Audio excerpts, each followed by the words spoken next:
Grieving parents install a camera at son's grave after strange visit. They turn pale when seeing the footage. Mary and Peter were grieving their late son, who had died in a tragic accident.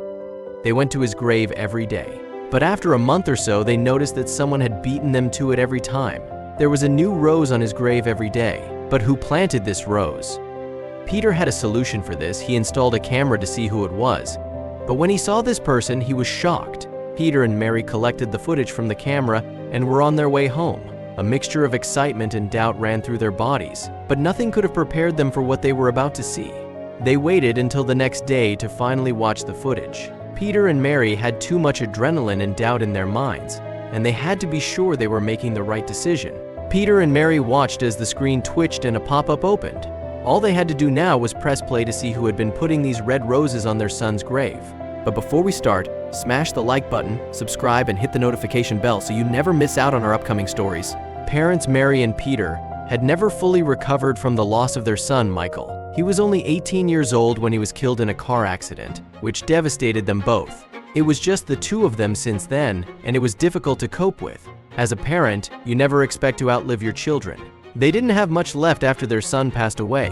All of their savings went into his funeral, but they never complained about this. Their son deserved a good resting place, and they vowed to keep caring for him even after he passed. Michael left way too soon, but they didn't know what his death would bring to them. They visited his grave every day, bringing flowers and mementos to remember him by. This became a routine for them and a way of keeping him close. It was just the two of them, and they loved that one-on-one time, telling their son what had happened that day. But one day they noticed something strange. It was a Monday, and Mary and Peter were on their way to the cemetery. But as they approached their son's grave, they noticed something lying on top of it. "This wasn't here yesterday," Mary said, and Peter agreed. Why would anyone put something on someone else's headstone? Mary and Peter were baffled. A single red rose was lying on the headstone, and they had no idea who had put it there. They looked around, but no one was in sight.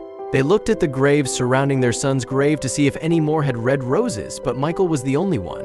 At first, they brushed it off as a random act of kindness by a stranger, but every time the rose wilted, a new fresh one appeared. They became increasingly curious about who would put these roses on Michael's grave, but there was no way of finding out who was doing this. This went on for a few months, and they learned to appreciate the rose, but they were still keen on solving the mystery, but how? Then one day, Peter came home with an idea. What if we hang cameras on the premises? Pointed at Michael's grave, he asked his wife.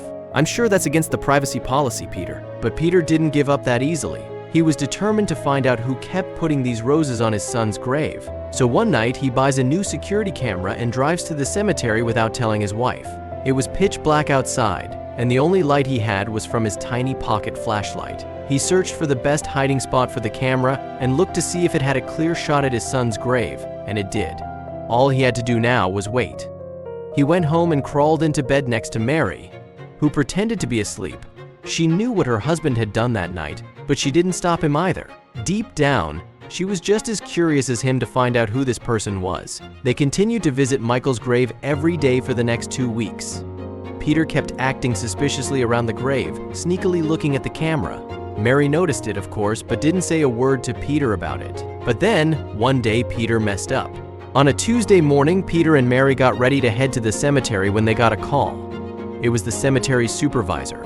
Someone had complained about the camera, and the supervisor had to confiscate it. She noticed the footage was focused on Michael's grave, so she made the connection to Peter and Mary. Filming without everyone's consent was indeed against the cemetery's privacy policy, so she had to hand in the camera to the police. But because she knew Peter and Mary personally, she made an exception. She kept a copy of the footage, especially for them, but she didn't tell them what she had seen in the footage. She told Mary and Peter they could collect the footage at the end of the day today. This was great news for them because they couldn't wait any longer to find out who their son's mystery rose giver was. So they spent the day trying to distract themselves before it was time for them to head to the cemetery. After a few hours, they could finally come by the cemetery to pick up the footage. The cemetery supervisor waited for them at Michael's grave with the USB stick in her hand. But when she handed over the USB stick, she said something that Mary and Peter didn't understand. "I thought you had to see this." Peter and Mary were a bit stumped by her remark, but everything would become clear to them in a few days. They took the USB stick home but suddenly felt hesitant to look at it. What did the lady at the cemetery mean when she said that to them? What if the way they remembered their son completely changed after they looked at the footage? They decided to sleep on it and see how they would feel in the morning. The next morning came and the USB stick was still on their kitchen table.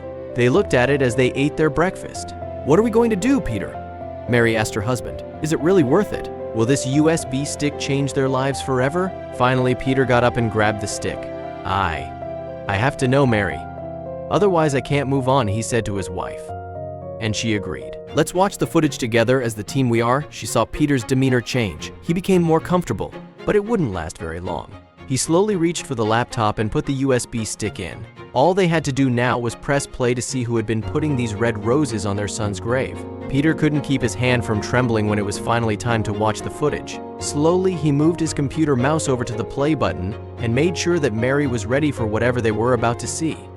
The video started playing. When the footage rolled, there wasn't anything out of the ordinary. They could see that the camera had a clear look at the grave, but no one was in sight. After watching for over 5 minutes, Mary and Peter wondered if they'd made a mistake. But then they spotted something moving on the edge of the frame. There was a person wearing all black approaching their son's grave. They couldn't tell any details about who it might be. The only detail that stood out was the single red rose the visitor was carrying. They placed it upon the grave but didn't clearly show their face. Mary and Peter replayed the scene over and over to see if there were any hints hidden in the footage. Mary swore that it was a woman, but the person was wearing enormous sunglasses that made it impossible to see the outline of their face. Yet there was something so familiar about the visitor. At last, they realized why it seemed like they recognized the woman. It was because they actually knew her quite well. Mary questioned how it was possible for her to be there, but neither of them had any ideas. It had been over 10 years since they'd last seen the woman.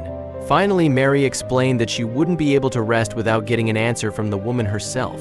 There was obviously something unusual going on. There was only one problem with that plan. Since so many years had gone by, Peter and Mary had no way of getting in touch with the woman, so their only chance of speaking with her was to go to the cemetery and wait for her to return. It was a long shot, but the outcome was the last thing they ever expected. In the morning, Peter and Mary set out bright and early to head to the cemetery. They didn't know if the woman kept a routine schedule or if she only appeared when she had time.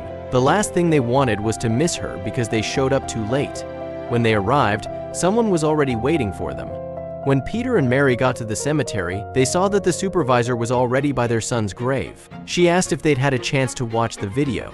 She seemed curious about what Mary and Peter might have discovered about the situation. Mary and Peter asked the supervisor if she knew anything about the woman, but the supervisor didn't know anything about her except that she came by on a fairly regular basis. The supervisor figured that the couple didn't know either since they'd set up the camera. When Peter explained that they knew who the woman was and simply wanted to talk to her to see why she was coming around Michael's grave, the supervisor realized the situation was even more complicated than she'd believed. It was obvious that Peter wasn't pleased with the woman's presence, but why? The supervisor wondered why the couple didn't just call the woman if they wanted to talk to her, but she didn't want to get too involved in their family business by asking. It was obviously a private matter. The supervisor pretended to go back to her office but turned at the last minute to hide behind a nearby tree. She was already involved to some extent and wanted to know what was happening with the mysterious visitor who came to the grave. And she didn't have long to wait. As she was hiding behind the tree, the supervisor noticed a car pull into the lot. It was one that she saw often, and she was positive that it belonged to the woman who came to visit Michael. She was so excited to finally hear the truth about what was going on. Peter and Mary didn't know that anyone was spying on them, so they simply settled in to wait. They saw the car pull into the lot, but they didn't get too interested until the door opened and a woman stepped out. It was her. Just like they'd seen in the video footage, the woman was carrying a single red rose. She approached the grave slowly and kept her head down. She seemed to know the way without having to keep too close of a look at the path. For a few moments, the three of them stood silently and stared at each other. The supervisor wasn't sure what was about to happen next. She started to wonder if they might even be a danger to each other. Finally, Mary took a step forward. The supervisor was surprised to see that she was smiling and even seemed to be crying from happiness. She called out to the woman by name, addressing her as Noah. Peter stepped forward as well and held out his arms to the woman named Noah. She didn't move immediately, almost like she was thinking about what she wanted to do next. But when she decided, she approached Peter and returned the hug. The supervisor felt guilty for spying on such a heartfelt moment, so she moved away from the tree and went to talk to the trio. They were all crying happily and embracing each other. The supervisor couldn't help herself from talking to them to hear the truth about the mysterious visitor to Michael's grave. Mary and Peter were a little confused about why the supervisor was still there and why she cared enough to keep tabs on what their family was doing. The supervisor asked who Noah was to them and why there had been the need for such secrecy. Mary and Peter thought it was a bit rude of her to ask, but Noah didn't seem to mind. After all, the supervisor had gotten used to seeing Noah around. The answer was nothing short of shocking. Noah revealed that she was Mary and Peter's daughter. The supervisor couldn't believe it. She'd assumed that Noah wasn't related or perhaps was even an old friend or lover. The supervisor was even more confused about why Mary and Peter had needed to spy on the grave. Noah explained that she ran away as a teenager and started a life of her own. When she finally wanted to reconnect with her parents, it had been so long that she wasn't sure they'd want to see her. So instead, she just visited Michael's grave on her own. But now that they were together again, Noah had a confession to make. Noah told her parents that she missed them and wanted to be there for them after hearing about Michael's death. But when they didn't recognize her right away at the funeral, Noah thought that maybe it had been too long since to reconnect. She still wasn't sure that Mary and Peter wanted to truly welcome her back into the family. Peter and Mary were more than thrilled to have Noah back in their lives. They'd missed her terribly and wanted to make up for the lost time in any way they could.